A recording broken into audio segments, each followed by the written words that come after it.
Hi అందరికీ. నాటుకోడి పులుసు పెట్టడానికి నాటుకోడి తెచ్చుకోవాలి. ఇదైతే 3 పావు కిలోలండి. ఒక పెద్ద గరిటెడు కారము, రుచికి సరిపడినంత ఉప్పు, పసుపు, కొంచెం ఆయిల్ వేసి చక్కగా కలిపి పక్కన పెట్టుకోవాలి. ఒక హాఫ్ అన్ అవర్ నుండి 3 పావు గంటల వరకు పక్కన పెట్టేసుకొని తర్వాత ఒక కుక్కర్లో కొంచెం ఆయిల్ వేసుకోవాలి. అందులో మసాలాలు, యాలకులు, దాల్చిన చెక్క, లవంగాలు, స్టార్ ఏషియా అవన్నీ వేసేసి వేగనివ్వాలి. వేగిన తర్వాత పచ్చిమిర్చి ఒక 5 వరకు పచ్చిమిర్చి వేయాలి. ఆనియన్ కూడా కాస్త నాన్ వెజ్లోకి ఎక్కువనే పడుతుంది. ఆనియన్ ఒక పెద్ద 2 గడ్డలు వేసాను. దానిలో బగారాకు కూడా వేసి అల్లము వేసేసి చక్కగా కలుపుకోవాలి. మంచిగా ఫ్రై కావాలి. తర్వాత కొంచెం గరం మసాలా కూడా వేసుకోవాలి. వేసుకున్న తర్వాత అవి కూడా అన్నీ కలిపి చక్కగా కలుపుకోవాలి. మనం చికెన్లో కారము, ఉప్పు, పసుపు వేసి కలిపి పెట్టుకున్నాం కదా, అది దాదాపుగా మంచిగా నానిపోయి కారము, ఉప్పు పట్టుకొని ఉంటుంది. అది తీసి చక్కగా ఈ వేగిన పోపులో ఇది వేసేసుకోవాలి. వేసుకొని చక్కగా అంతా కలుపుకోవాలి.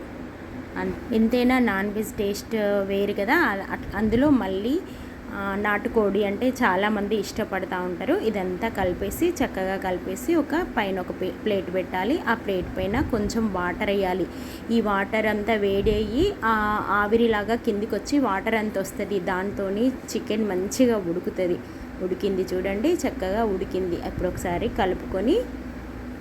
కలుపుకోవాలి. కలుపుకొని చక్కగా వేగింది ఆయిల్లో.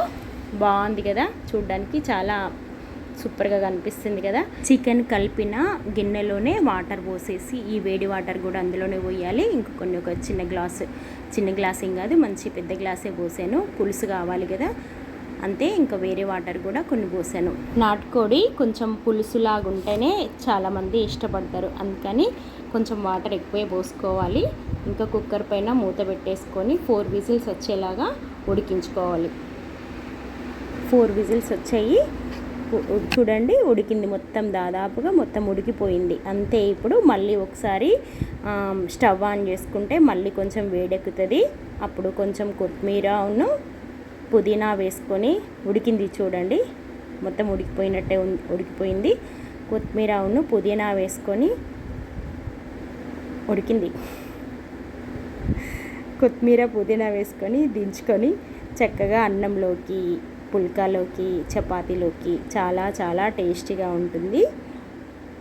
అంతే అండి, చాలా బాగుంటుంది. మీరు కూడా చేసుకొని తినండి. Thank you for watching. Thank you.